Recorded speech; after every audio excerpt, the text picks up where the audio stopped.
اعوذ باللہ من الشیطان الرجیم بسم اللہ الرحمن الرحیم صلی اللہ علیہ حبیبہ سیدنا محمد وآلہ وصحبہ وبارک وسلم۔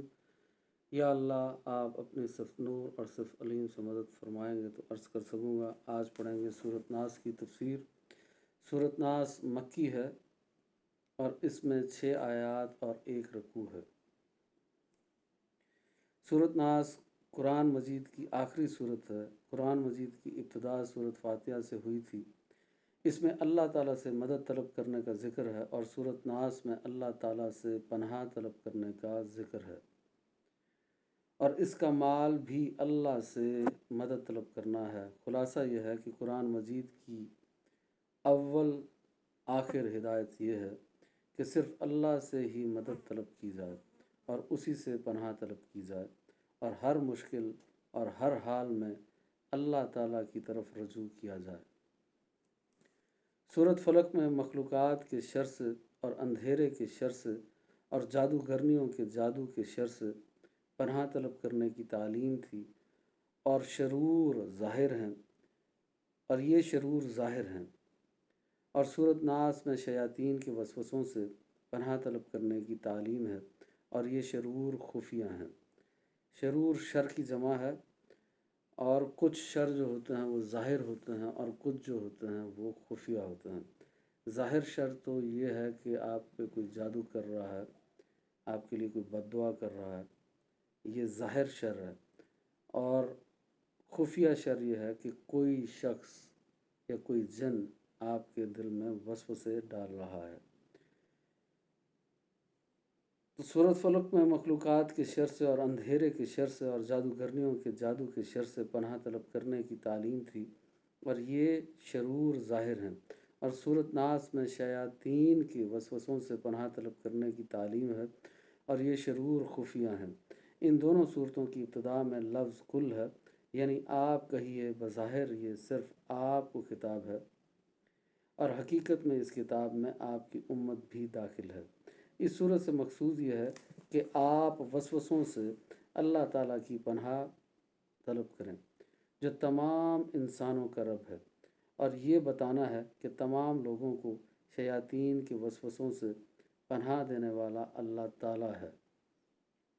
حضرت ابن عباس رضی اللہ عنہما نے فرمایا، جو انسان بھی پیدا ہوتا ہے اس کے دل پر وسواس ہوتا ہے، یعنی اس کے دل میں وسوسے آتے ہیں۔ جو شخص بھی پیدا ہو، اگر وہ اللہ کو یاد کرتا ہے تو شیطان پیچھے ہٹ جاتا ہے، اور اگر وہ غافل ہوتا ہے تو پھر اس کو وسوسہ ڈالتا ہے۔ اور من شر الوسواس الخناس سے یہی مراد ہے۔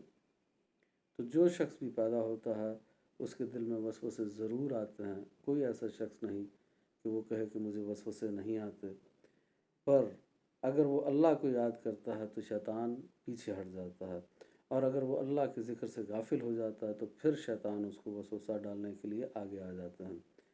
ترتیب مصحف کے اعتبار سے اس صورت کا نمبر 114 ہے، اور ترتیب نزول کے اعتبار سے اس کا نمبر 21 ہے۔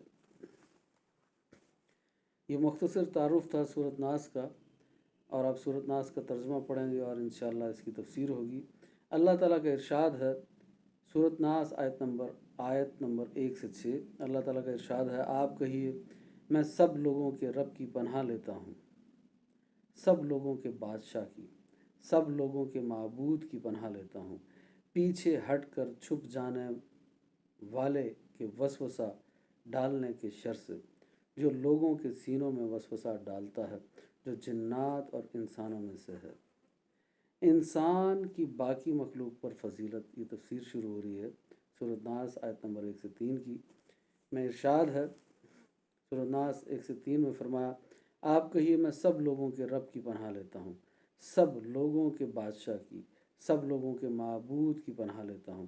اس آیت میں انسانوں کے رب کی پناہ لینے کا حکم ہے۔ اللہ تعالیٰ تمام مخلوق کا رب ہے، صرف انسانوں کا رب تو نہیں ہے، جنات کا، فرشتوں کا، تمام مخلوقات کا رب ہے۔ تو پھر یہ کیوں فرمایا کہ تمام انسانوں کا رب ہوں؟ تو اس آیت میں انسانوں کے رب کی پناہ لینے کا حکم ہے، حالانکہ اللہ تعالیٰ تمام مخلوق کا رب ہے اور سب کا مالک ہے۔ اس میں یہ تنبیہ کرنا ہے کہ تمام مخلوق میں اللہ کے نزدیک جو مخلوق سب سے افضل ہے وہ انسان ہے۔ اس لیے اللہ تعالیٰ نے اپنے رب ہونے کی نسبت انسان کی طرف کی ہے۔ پھر اللہ تعالیٰ نے انسانوں کے بادشاہ اور انسانوں کے معبود کا ذکر فرمایا ہے۔ اس میں یہ تنبیہ ہے کہ انسانوں کے بادشاہ بھی ہوتے ہیں، انسانوں کے بادشاہ بھی ہوتے ہیں، لیکن تمام انسانوں کا بادشاہ صرف اللہ ہے۔ اور بعض انسان ایسے بھی ہوتے ہیں جن کی عبادت کی جاتی ہے، لیکن حقیقت میں وہ عبادت کے مستحق نہیں ہیں۔ عبادت کا مستحق وہ ہے جو تمام انسانوں کا معبود ہے۔ جو شخص بادشاہ ہوتا ہے اور ملک کا سربراہ ہوتا ہے، وہی پورے ملک پر حاکم ہوتا ہے۔ وہی ملک کے باشندوں کے لیے قانون بناتا ہے۔ پورے ملک میں اسی کی فرما روائی ہوتی ہے اور اسی کا حکم چلتا ہے۔ اللہ تعالیٰ فرماتا ہے مالک الناس، یعنی وہی دنیا کے تمام لوگوں کا بادشاہ اور حاکم مطلق ہے، اور اسی کی تمام جہانوں میں حکومت ہے اور فرما روائی ہے۔ اسی نے ارشاد فرمایا سورۃ الانعام آیت نمبر 57 میں، حکم دینے کا حق صرف اللہ کا ہے۔ جب سب انسانوں کو پیدا اللہ تعالیٰ نے کیا ہے، اسی نے ان کی پرورش کی ہے، تو تمام انسانوں کی معیشت اور معاشرت میں حکم دینے کا حق بھی صرف اللہ تعالیٰ کا ہے۔ نیز فرمایا الہ الناس، یعنی وہی سب لوگوں کا معبود ہے۔ خواہ انسان کسی کی عبادت کریں، لیکن تمام لوگوں کی عبادت کا مستحق وہی وحدہ لا شریک ہے۔ اور پھر الناس میں فرمایا پیچھے ہٹ کر چھپ جانے والے کے وسوسہ ڈالنے کے شر سے۔ یہ آیت نمبر 4 سورۃ ناس کی آیت نمبر 4 میں فرمایا پیچھے ہٹ کر چھپ جانے والے کے وسوسہ ڈالنے کے شر سے۔ خناس کا معنی، اس آیت میں خناس کا لفظ ہے اور خناس کا معنی ہے پیچھے ہٹ جانے والا، چھپ جانے والا۔ یہ لفظ خنس سے بنا ہے اور اس کا معنی ہے پیچھے ہٹنا اور چھپ جانا۔ قرآن مجید میں ہے سورۃ تکویر آیت نمبر 15، میں چھپنے والے ستاروں کی قسم کھاتا ہوں، یہ ستارے دن کے وقت چھپ جاتے ہیں اور نظر نہیں آتے یا اپنے منظر سے پیچھے ہٹ جاتے ہیں۔ خناس مبالغے کا صیغہ ہے اور یہ شیطان کا لقب ہے۔ جب انسان غافل ہو تو یہ انسان کے دل میں وسوسہ ڈالتا ہے، اور جب انسان اللہ کو یاد کر رہا ہو تو یہ پیچھے ہٹ جاتا ہے۔ شیطان صرف وسوسہ تب ڈالتا ہے جب انسان فارغ بیٹھا ہو، اللہ کی یاد سے غافل ہو، تب وہ وسوسے ڈالتا ہے۔ جب وہ اللہ کی یاد میں مصروف ہو، نیک کاموں میں مصروف ہو، تو پھر وہ وسوسے نہیں ڈالتا۔ تو جب انسان غافل ہو تو یہ انسان کے دل میں وسوسہ ڈالتا ہے، اور جب انسان اللہ کو یاد کر رہا ہو تو یہ پیچھے ہٹ جاتا ہے، اور جیسے ہی اللہ کی یاد سے رک جائے تو پھر وسوسے ڈالنے آ جاتا ہے۔ اس لیے اللہ کا ذکر کثرت سے کرنا چاہیے۔ کچھ لوگ پوچھتے ہیں اللہ کا ذکر کیا 15 سال میں آپ کو کیا فائدہ ہوا؟ اللہ کا ذکر فائدے اور نقصان کے لیے نہیں کیا تھا، اللہ کی رضا کے لیے کیا تھا۔ اور اللہ کا جو ذکر نہیں کرتے، اللہ ان پر شیطان مسلط کر دیتا ہے، وہ غافلوں میں سے ہو جاتے ہیں۔ اس لیے اللہ کا ذکر کثرت سے کرنا چاہیے۔ حضرت ابن عباس رضی اللہ عنہما بیان کرتے ہیں کہ شیطان ابن آدم کے قلب پر بیٹھا رہتا ہے، انسان کے دل پر بیٹھا رہتا ہے۔ جب اس کو سہو ہو، یعنی غلطی ہو اس سے، یا غفلت ہو تو وسوسہ ڈالتا ہے۔ جب انسان سے کوئی غلطی ہو یا وہ بھول جائے کوئی چیز، تب وہ وسوسہ ڈالتا ہے، یا جب وہ غفلت میں ہو تب وہ وسوسہ ڈالتا ہے۔ اور کس چیز سے غفلت میں ہو؟ اللہ کی یاد سے جب وہ غافل ہو جائے، اللہ کے ذکر سے جب وہ غافل ہو جائے۔ تو شیطان ابن آدم کے قلب پر بیٹھا رہتا ہے، جب اس کو سہو ہو یا غفلت ہو تو وہ وسوسہ ڈالتا ہے، اور جب وہ اللہ کا ذکر کرے تو وہ پیچھے ہٹ جاتا ہے۔ یہ جامع البیان میں ہے حدیث۔ اور ابن زید نے کہا خناس وہ ہے جو ایک بار وسوسہ ڈالتا ہے اور دوسری بار پیچھے ہٹ جاتا ہے اور موقع کا منتظر رہتا ہے، اور یہ شیطان الانس ہے، اور یہ انسانوں پر شیطان الجن سے زیادہ شدید ہوتا ہے۔ اور شیطان الجن وسوسہ ڈالتا ہے تو اس کو دیکھتے نہیں ہو، تم اس کو دیکھتے نہیں ہو، اور شیطان الانس کو تم دیکھتے رہتے ہو۔ قرآن مجید میں ہے شیطان الانس اور شیطان الجن دونوں کا ذکر ہے۔ سورۃ الانعام آیت نمبر 112 میں اللہ پاک فرماتا ہے، اور ہم نے اسی طرح ہر نبی کے دشمن شیطان الانس اور شیطان الجن بنا دیے ہیں، جن میں سے بعضوں کو خوشنما وسوسے ڈالتے ہیں تاکہ ان کو دھوکہ دیں۔ دیکھیں، شیطان انسانوں میں سے بھی ہوتے ہیں اور شیطان جنوں میں سے بھی ہوتے ہیں۔ جب یہ کہا جاتا ہے کہ نہیں شیطان صرف جنات میں سے ہوتے ہیں، تو یہ بات درست نہیں ہے۔ سورۃ انعام آیت نمبر 112 میں بھی اللہ پاک کی بات بیان فرما رہا ہے، اور سورۃ ناس میں بھی اس بات کا ذکر ہے۔ سورۃ ناس کی آخری آیت میں آپ پڑھیں تو جو جنات اور انسانوں میں سے ہے، یعنی جو وسوسہ ڈالنے والے ہوتے ہیں، شیاطین ہوتے ہیں، یہ صرف جنات میں سے نہیں ہوتے بلکہ انسانوں میں سے بھی ہوتے ہیں۔ تو جیسے انسانوں میں نمرود، شداد، فرعون، ابو جہل، ابو لہب، یہ سب شیاطین ہیں، اور جو برائی کے مشورے دیتے ہیں، جو برائی کی ترغیب دیتے ہیں لگاتار، یہ بھی انسانوں میں سے شیاطین ہوتے ہیں۔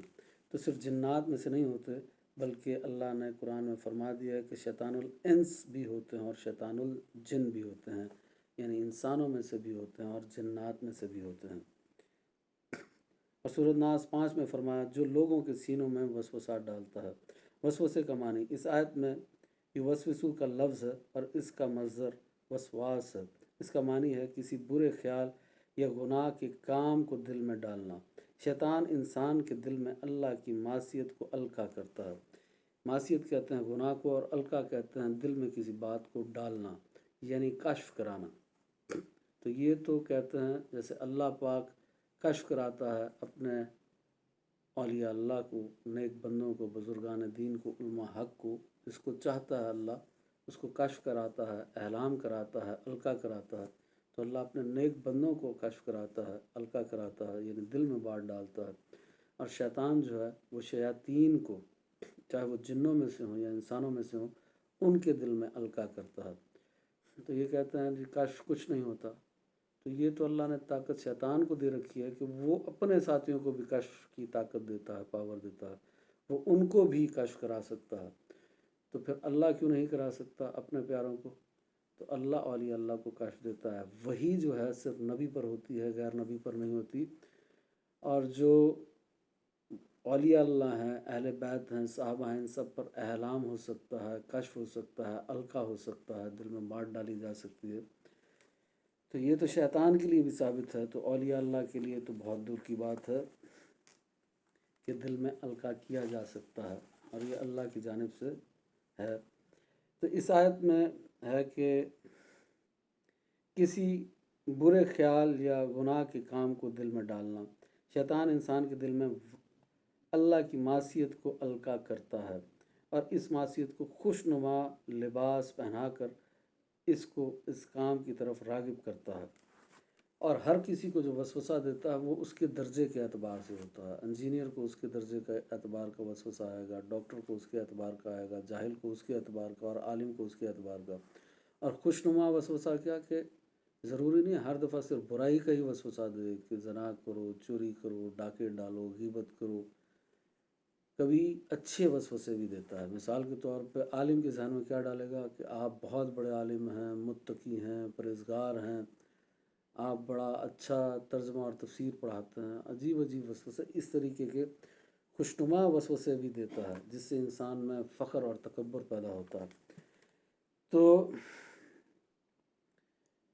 شیطان انسان کے دل میں اللہ کی معصیت کو القا کرتا ہے، اور اس معصیت کو خوشنما لباس پہنا کر اس کو اس کام کی طرف راغب کرتا ہے۔ امام ابو منصور محمد بن محمد ماتوریدی حنفی لکھتے ہیں کہ وسوسہ ایک امر معروف ہے۔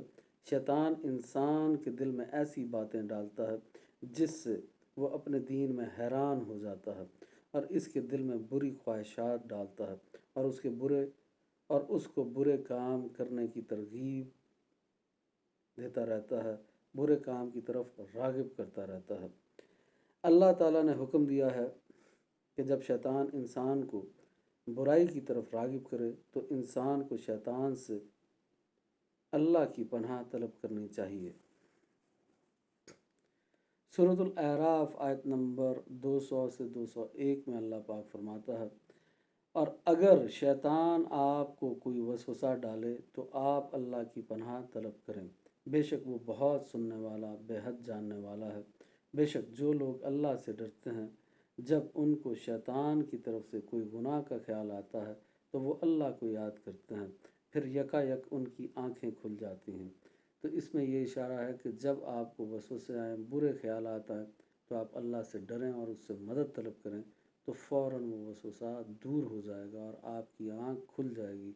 جو ہماری غفلت کی آنکھ ہے یہ کھل جائے گی، تو فوراً اللہ سے پناہ طلب کرنی چاہیے۔ دین کی سلامتی جسم کی سلامتی سے زیادہ اہم ہے۔ جنات میں سے جو شیطان انسان کے دل میں وسوسہ ڈالتا ہے، اس کے متعلق حدیث میں ہے، حضرت علی بن حسین رضی اللہ عنہما بیان کرتے ہیں کہ نبی صلی اللہ علیہ وآلہ وسلم نے فرمایا، بے شک شیطان انسان کے جسم میں خون کی طرح رواں دواں ہوتا ہے۔ جیسے انسان کے جسم میں خون گردش کرتا ہے، ایسے شیطان بھی انسان کے جسم میں اپنے وسوسوں کو منتقل کرتا رہتا ہے۔ اب یہاں پر کوئی اس کا ترجمہ یہ کر دیتے ہیں یا تشریح یہ کر دیتے ہیں کہ ایسے ہی شیطان بھی آپ کے جسم میں رواں دواں رہتا ہے اور وہ آپ کے جسم کے اندر چکر لگاتا ہے، تو ایسا نہیں ہے۔ اس جسم میں صرف ایک روح ہی رہ سکتی ہے، دوسری روح نہیں آ سکتی۔ کوئی شیطان اور کوئی جن یا کوئی انسان کسی دوسرے انسان کے جسم کے اندر داخل نہیں ہو سکتا، صرف ایک روح داخل ہو سکتی ہے، دوسری روح نہیں۔ تو یہ سوچنا کہ اس لڑکی پہ یا لڑکے پہ جنات ہو گئے یا اس کے اندر داخل ہو گئے، یہ سب من گھڑت باتیں ہیں، اس کا دین اسلام سے کوئی لینا دینا نہیں ہے۔ یہ ہندو جو کفار ہیں ان کے عقائد ہیں، مسلمانوں کے عقائد نہیں ہیں یہ۔ تو بے شک شیطان انسان کے جسم میں خون کی طرح رواں دواں ہوتا ہے، صحیح بخاری اور سنن ابو داؤد کی یہ حدیث ہے۔ اس کا مطلب ہے کہ وہ وسوسے جو ہے اس کے اتنی تیزی سے ڈالتا ہے جیسے انسان کے جسم میں خون گردش کرتا ہے۔ نیز اس آیت سے معلوم ہوا کہ اگر انسان کسی شخص کو برے کاموں کی طرف مائل کرے تو وہ بھی شیطان ہے۔ میں یہ پہلے عرض کر چکا ہوں کہ شیاطین جو ہیں وہ جنات میں سے بھی ہوتے ہیں اور انسانوں میں سے بھی ہوتے ہیں، اور جو انسان لوگوں کو برائی کی ترغیب دیتے ہیں وہ بھی شیاطین ہوتے ہیں۔ اس آیت سے معلوم ہوا کہ اگر کوئی انسان کسی شخص کو برے کاموں کی طرف مائل کرے تو وہ بھی شیطان ہے، اور اس کے شر سے بھی اللہ کی پناہ طلب کرنی چاہیے۔ سورۃ فلق میں اندھیرے کے غلبے یعنی آفات اور مصائب اور جادو کرنے والی عورتوں اور حاسدین کے شر سے پناہ مانگنے کا حکم دیا ہے، اور اس صورت میں صرف ایک چیز کی شر سے پناہ مانگنے کا حکم دیا ہے اور وہ وسوسہ ہے۔ اور سورۃ فلق میں نفس اور بدن کے شر سے سلامتی مطلوب ہے، اور سورۃ ناس میں شر کی پناہ سے دین کی سلامتی مطلوب ہے۔ اس سے معلوم ہوا کہ دین کا ضرر دنیا کے ضرر سے بہت اہم ہے۔ دین کی سلامتی جسم کی سلامتی سے زیادہ اہم ہے۔ جسم کو چاہے جو نقصان ہو جائے پر ایمان کو نقصان نہیں ہونا چاہیے۔ جسم کو اگر نقصان ہو گیا تو اللہ شفا عطا فرمائے گا، پر اگر ایمان کو نقصان ہو گیا اور انسان کافر مر گیا تو ہمیشہ کے لیے اس کی آخرت خراب ہو جائے گی۔ اس لیے دین کی سلامتی جو ہے یہ جسم کی سلامتی سے زیادہ اہم ہوتی ہے۔ یہاں پہ سورۃ ناس کی تفسیر مکمل ہو چکی ہے۔ اللہ ان باتوں کو سمجھنے کی اور ان پر عمل کرنے کی توفیق عطا فرمائے، آمین۔